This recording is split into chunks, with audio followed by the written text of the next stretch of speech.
And welcome back to Retro Wrestling Games Presents. I'm your host, Alex G. With me, as always, is Matt Riley. What's going on tonight, Matt?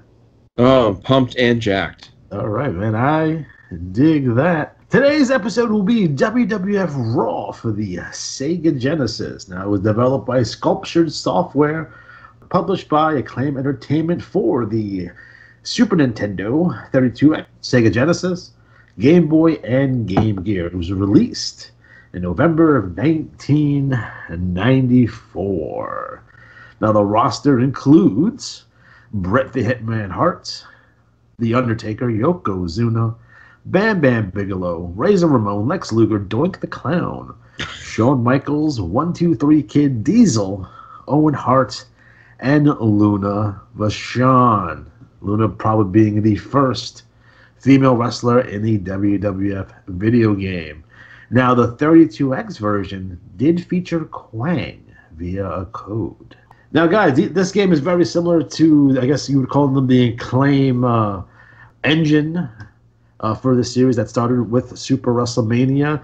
This is the final entry in those series of games. Again, you had like WWF Royal Rumble, you had Super WrestleMania, you had Rage in the Cage for the Sega CD, which we will review at some point. And this one being the last one, which is Monday Night Raw, or just Raw.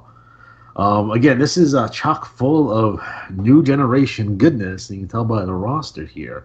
Now, the gameplay is very similar to those other games. They use a tug-of-war system for their grappling, which as a kid was perfectly acceptable and it was great. As an adult playing this game back, it really hurts my thumbs. Nice. Now, graphically, this game, I think, for a 1994 Sega Genesis game, I think the graphics are pretty good. I wouldn't call them cutting edge by any stretch of the imagination, but good enough. Probably the best looking wrestling games at the time. Again, the roster is small. Again, I know we're used to modern games with these enormous roster and unlockable characters, and there's none of that here. There's no creator wrestler. There's none of that. These series of games are probably the best WWF home console releases. Again, if you go back and look at the Nintendo games that came out for WWF, they weren't great. Some of them is outright bad. I'm looking at you, King of the Ring, which is probably the worst wrestling video game of all time. Again, like I said, this game is very similar to its predecessors. It does add a new feature where it has Mega Moves. So again, this is the time where Mega Moves? Mega Moves, yes. Oh, it's not Mega Moves. All right. Mega Moves. Again, I think we have to remember the time frame here a little bit. You know, Mortal Kombat's a big thing. Street Fighter with their special maneuvers. So they brought out Mega Moves, which never often work because you can during gameplay you can telegraph them relatively easily. Again, they're very exaggerated. They cause a ton of damage. In most cases, they will knock the wrestler out of the ring. If you're in the Royal Rumble mode, it will eliminate your opponent. But like I said, they're very easy to avoid. They have long setup animations, and you basically just get out of the way. So they're not really effective all that much. So those are the new additions. Again, it's still an arcadey type game. I would consider it an arcadey type game still at this point. I wouldn't consider it a simulation whatsoever. But, you know, it does have submissions in this game. So if you use Owen Hart or Bret Hart and, you know, they use a sharpshooter, it will cause the opponent's health to deplete. And then if it's 100% depleted, they would submit. So those are really nice. Cool. Mm-hmm. So that's the first time we kind of see that in a WWF game. So back in the day, you would put someone in the sharpshooter and their health would deplete, and then you would have to go and pin them, which was, you know, very annoying. Again, the roster is chock full of new generation goodness. In terms of the overall, you know, feel of this game, it feels good. The graphics are good, music is good. You know, it feels right now. I kind of wish, in some respects, that they would have kept on going with this series. This would be the last of this particular series. They move on to WrestleMania, the arcade game in your house, and then eventually to, you know, Warzone Attitude and Raw for the PlayStation and those types of games, which are all awful, by the way. You do have announced teams here of Vince McMahon and Jerry the King Lawler, so that's good to see. I think overall it's a pretty tight game. You know, if you had to pick one to buy though, if you could only buy one of this series again, I probably would stick with the Royal Rumble because it has a better roster. Okay. But Raw is it's a competent game. For sure. So you call it the LJN 16-bit trilogy, I guess you would call it. But there's 4 games because Rage in the Cage is in there, but whatever. Like I said, this game was released in November 1994. And guys, what else happened in November 1994? Do anyone remember? Anyone remember what happened in November 1994? Wow. Let's see. November of '94. I think the Patriots beat the Jets 13-12. On November 26, 1994, Kevin Nash, known as Diesel at the time, defeated WWF champion Bob Backlund to win the WWF Championship. This is the beginning of Diesel's run. And as we move on to this particular topic that I want to talk about, which is Kevin Nash's WWF title run that ran from November of 94 to November of 95. You know, most people would consider this a flop. It didn't do business, that's for sure. And I think they had a lot of hopes pinned on Kevin Nash to kind of they've been toying with this idea of recreating the Boom. I feel right. Just from an outsider's perspective, business was down. They're obviously retreating back into the Northeast. It feels a very, the WWF in general at the time felt very New York Northeast centric. They're touring more in the Northeast. Again, business is down. So when business is down, you retreat back home. Obviously, they're not hitting some of these smaller towns throughout the country like they used to. And obviously, Monday Night Raw does emanate mostly from the Northeast with its inception in the Manhattan Center. Now, their run in Manhattan Center wouldn't last that long, but again, it still feels very New Yorkish at the time. And even having Diesel defeat Bob Backlund on a house show in Madison Square Garden feels very reminiscent to when Hulk Hogan defeated the Iron Sheik. Now, obviously, the Hogan Sheik match was televised on the MSG network. This match was not. But it's very similar. A lot of the same components here. Hulk Hogan was a substitute for Bob Backlund. I think a lot of people forget that in that match with the Iron Sheik. So Hogan essentially comes out of nowhere, although he's been there for a little while. They do the thing where Nash, beats Backlund in 20 seconds, 1, 2, 3, gets the win. Now, obviously, the Hogan Iron Sheik match lasts a little bit longer, but essentially it's a glorified squash match. Even Diesel's turn. Now, Diesel's turn seemed to be coming for a little while, but when it happened, it was very sudden. It takes place at Survivor Series, it was 3 days prior to this. So his official term probably would say is the Survivor Series. Now, Hulk Hogan, when they brought him back into the WWF, they had mentioned, and it's very slick how they did it now, Hogan had been a heel in the WWF up until that point. Now, obviously, he had the big babyface run in the AWA, but they made a point to kind of turn him for WWF audiences. So he comes in, he makes the save for Backlund with the Samoans. Backlund cuts the promo, kind of giving, his endorsement of Hogan. He said he wasn't going to have Fred Blassie around, and we're kind of off and running with that pseudo face turn that Hogan does. So, again, very similar. Now, the big differences between Diesel's title run and Hogan's title run, obviously, is the amount of business is done. In addition to that, the fact that they did like 3 years worth of character development with Diesel in like 2 months. It was very quick. Now, Hulk Hogan, and I think a lot of people, don't remember this, and maybe some of you do. Hulk Hogan came into the WWF as a very edgy babyface. Like, he was the type of babyface that would take it to the heels. He would fight fire with fire. Oh, my And God. that's what got Hogan over initially. Now, it took him a long time to get from that Hogan to the 1988 very cartoonish red, white, and blue Hogan, right? But there was an evolution there. Now, what they did with Diesel is Diesel got over as being, this big giant guy with charisma, and as his inception, he was going to be a very edgy babyface. But when the first thing you see Diesel doing is he has the Christmas songs with Santa Claus. It's you're taking a lot of edge off your new top babyface, which He's essentially, out of control. essentially they would do with a lot of their babyface champions. It was whatever got them over initially. They took that away. And you see Shawn Michaels with that. Whatever got him over, they took it away. Even Roman Reigns to a certain degree, if you want to get something a little bit modern with his babyface run, although that was kind of doomed from the start due to the ascension of Daniel Bryan. Think about Kevin Nash's run. It's like none of this is his fault. To me, it's not his fault. No. So he wins the title. He goes into his first pay-per-view match against Bret Hart, babyface versus babyface, and it's a draw. And how are you going to have your new face of the company draw with the former champion? It's ridiculous. Nash really needed the win here. You fast forward that a little bit further, he has the big match with Shawn, which is supposed to be the blow-off to their feud, which hasn't really even been built up that great on TV. It's just kind of like, eh. And then once the match is over at WrestleMania 11, they turn Shawn Michaels babyface. So most of your top of your roster here is all babyfaces. So you have Bret Hart babyface, you have Shawn Michaels babyface, you have Razor Ramon babyface. It leaves your new champion with no one to face. There's no heels that are on that level. Oh, that's a problem.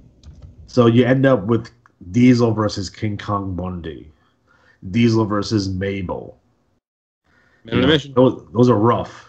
To me, if they were going in this direction, that's why it seemed kind of sudden with the Shawn Michaels face turn, because obviously you would think Shawn Michaels would have been the big antagonist in this. And this run, and then when they decided to turn him babyface, they left him with no one. Now, if they had any idea they were doing this, they should have been prepared and made sure that they elevated both Owen Hart and Jeff Jarrett as potential challengers for Kevin Nash. They did not. So you have your new champion. He has he has charisma. He has a good look. His matches are whatever. But you gave him no opponents. He had no one. He had Sid, but even that was kind of like, eh. We weren't going to have the quality of matches. And Sid's not that type of heel anyway. Like, he really needed a Jeff Jarrett here or Owen Hart to help him, guide him through this title run. And unfortunately for Kevin Nash, he did not have those guys assisting him. He was like the third wheel in that Lawrence Taylor Bam Bam Bigelow feud, and by the end of the year, you don't really know what he's doing until the point where you have another babyface versus babyface match at the end, and Bret Hart beats him for the belt. So, that is the tragedy of Diesel's 1995 title. So, Matt, what are your thoughts on Diesel's run here? This was right in my wheelhouse where it was while I was coming back from an injury, so I was watching a lot more, and I remember thinking, okay, this makes sense. They're having him turn on Shawn Michaels and doing that feud, but like you were saying, it almost felt like they were afraid to go full bore. Like, let's just play it safe, give them the monster bad guys. But Men on a Mission, no one's really, okay, Sid Vicious or Sid Justice, whatever, okay, but I think it was just Psycho Sid at the time. I'm sorry, Psycho Sid, yeah. Really, when it comes down to it, I think a lot of the times they have a feeling that, well, what worked last time will work again. And it's not, especially in wrestling, because the charisma is such a different. And now, again, he had a lot of charisma. If you ever seen his promos, he could do a good job. He wasn't ready yet. Kevin Nash in 95 is not Kevin Nash in 96. Right. He grew a lot in that year. And by the time we get to the Shawn Michaels, Kevin Nash feud, in 96 where Diesel's a heel, those matches are so much better. That WrestleMania 11 matches isn't great. I know a lot of people like it, but that match isn't great. I remember seeing him live a number of times at the Lowell's Auditorium, or actually it's Songus Arena now. But he had a good look, jacked, powerbomb was crazy, but he walked so awkward. I remember seeing a thing recently about his knee surgery. He had 13 knee surgeries before he even started in wrestling. He was so messed up with his legs. And it's just okay, I really went to Jerry with the pants and be like, oh my God, why is the guy wearing pants? That's crazy. But when you see a guy like that with the knees like that, you're like, I I felt bad. You know, like you think about what he did in the ring, like Jesus, this poor dude. Like he had a leg that was essentially falling apart, and he still got out there and tried to make it work. Were you a fan of Nash's prior incarnations as Vinny Vegas or Master Blaster Steel or Oz? Oz, I remember watching Oz, and we used to go to my friend Shawn's house to watch a lot of wrestling, and I forget who it was, but they brought like two of their friends to watch with us, and it was Oz's debut. And I always say, like, when you're a wrestling fan, you kind of expect this, but when you have non-wrestling fans, a casual fan, and you see that and you try to explain it, it's really hard to pull off. That was a tough night. I think they had Big Josh on that show too. So good luck with the Dancing Bears too. That Firebreaker Chip era, that era. That he was. I don't think he. I think he came along a little bit later. Because as we're talking, Nash Oz debuted in Super Brawl '91, Super Brawl 1 actually. You didn't get that Ric Flair tattoo before Fujinami match on that card though. When it comes to Kevin Nash, do you think? I don't have any statistics to back this up. Mm-hmm. But do you think he is? You think he holds the record for least amount of matches before winning the WWF Championship? Oh, you mean from like start to like title run? Yeah, like it's talking about like number of matches because obviously he wasn't wrestling a whole lot in WCW because they weren't even doing house shows and shit. How quick Brock Lesnar was an OVW for a while, so it probably wouldn't count. Like just in terms of number of matches, he has to be up there. Yeah, I would say so. Yeah, I mean, I just like maybe. I mean, I think what can we say? Paul White's number one because he won the title in the second match, but that's not WWF though. I think you might be onto something there. Yeah, I think it's pretty, especially for that era, especially. Well, I mean, you're talking about if you go through the late '80s, early '90s, you look at the world champions, they've had a ridiculous amount of matches. You have to go forward a bunch of years, but I'd say oh god damn her name the ex MMA fighter what's her name? Ronda Rousey. Yeah, what did she have, like 1-2 matches? Yeah, and I think maybe Kurt Angle maybe. Yeah, he though I he always won it really quick. But he got professional wrestling. He's a natural, literally. Yeah, he was one of those guys that like just this was he was natural talent. Like I would say, it's like when you see a kid like swinging a bat, and some kids swing a bat like they're trying to kill a mouse, and other kids swing the bat and it's like that kid's gonna be good. Yeah, like there's, like I think when it comes to Kurt Angle, he's probably like he got so good so fast. Mm-hmm. Like it was almost instantaneously. He got so good so fast. It was ridiculous. But like Nash, I think because he was bodyguarding for Shawn for most of his early WWF run, and he again, like I said, he didn't necessarily have a ton of matches in WCW. So, in terms of WWF champions for a time, the belt, the top guy, I think he might have the least amount of matches before getting that spot. I think that's fair to say as the number one guy.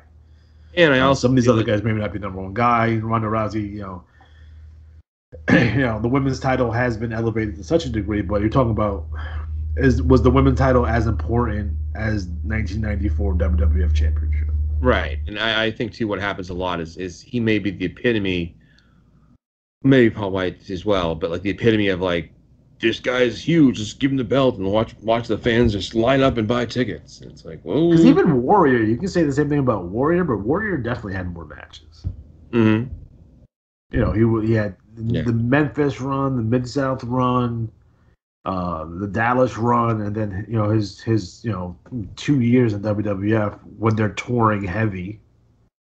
That's when they have 3 shows a night and shit like that. So, I think Warrior probably had more matches than Nash, and killed a lot more people in the ring than Nash. But I think when you look at overall, you look at Nash's his title run. I think it's probably a year too early for him.